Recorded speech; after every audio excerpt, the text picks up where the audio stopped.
چاله هم د قضا د منځ طریقه نه ورځي دا بیان تر اخره پورې واوره. ډېره اسانه طریقه ده د قضا د منځ طریقه. راځئ چې ټولې ووایو. وی کله چې پیغمبر صلی الله علیه وسلم د خیبر نه راواپس شو، سار لیله، ټوله شپه یې څه وکړو؟ سفر یې وکړو.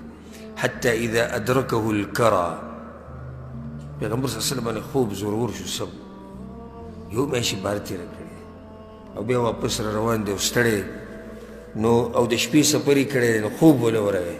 چې خوب ور ولګی عرسه، تعریس په عربۍ کې دې ته وایي چې د شپې په دې اخرنۍ برخه کې چې د مسافر پړاو واچي ویده شي، دې ته په عربۍ کې تعریس وایي. نو پیغمبر صلی الله علیه وسلم پړاو واچو. وقال لبلال، نو بلال ته ووایي اکلأ لنا اللیل. بلال وی خیال کوه نن شپه په تا باندې چوکیداري ده.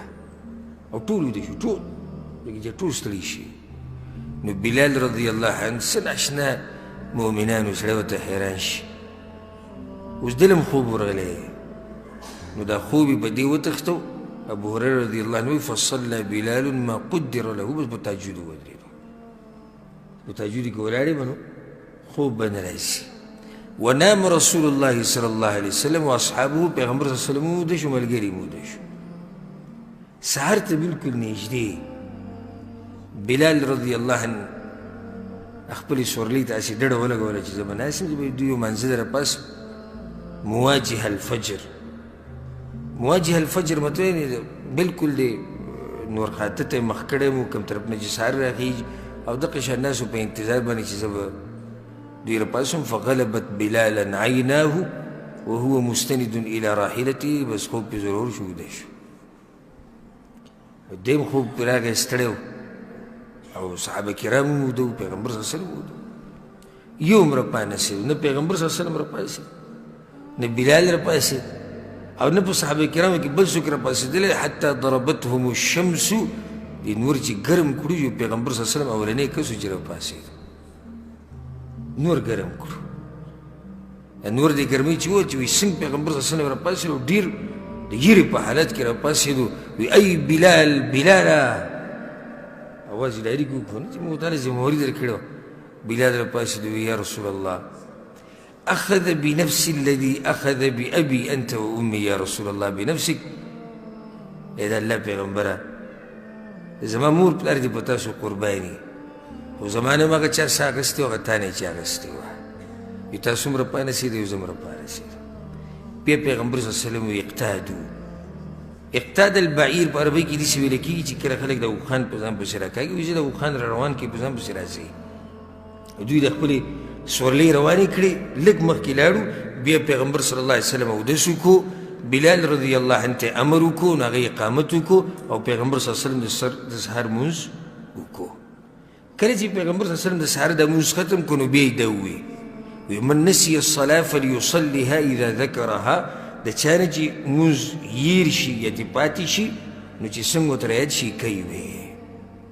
دا مسله بلوغ المرام، مشکات المصابیح، عمدة الاحکام او په دې درسونو کې موږ تفصیلا ذکر کړی چې دا غلطه مسله ده چې تا لمونځ قضا شي نو سبا هغه لمونځ ته انتظار کوه.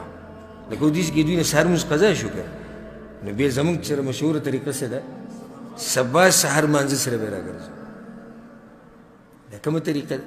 او ته به د سهاره پورې بیا یې سبا طریقه یې دا ده چې څنګه پیغمبر صلی الله علیه وسلم راپاڅېدو بس لمونځ یې شروع کړو. او دته دا خبره یاده ساتئ، هغه کیدای شي خوشحاله شي کوم چې ډیوټۍ له په 9 بجې ځي ځان ته ټیم پیس په 9 بجې ایښودی چې زه وګوره پیغمبر لمونځ قضا شي او بیا وروسته وکړو نو موږ هم ناوخته راپاڅو بیا یې ځان له بیا یې کوو. نو یو شی شو نه، یو شی نه دی، یو شی نه دی. دا مسله ما بار بار بیان کړې ده. قصدن عمدن چې څوک لمونځ لیټ کوي او بیا وروسته کوي 1 لاک پیرې که راوګرځي الله یې ترې نه قبلوي. دا لمونځ قطعا الله نه قبلوي. نو سړی وایي چې دا پیغمبر صلی الله علیه وسلم نو خو دا نه غوښته، ولې هغه په دې نیت ویده شوی و والعیاذ بالله چې زه به هله راپاسم چې کله نور راوخېږي یا صحابه کرام یا بلال رضی الله عنه. نه، انسانان دي خوب پې زورور شو، دا اوس معذوره دي. ګوره ما تاسو ته د فایدې تفسیر په درس کې ذکر کړی وه. الله ولې موږ ته په انسانانو کې پیغمبر را لېږلی دی، د هغې وجه دا ده لکه مشرکینو په ملایکو کې ولې نه راتلو.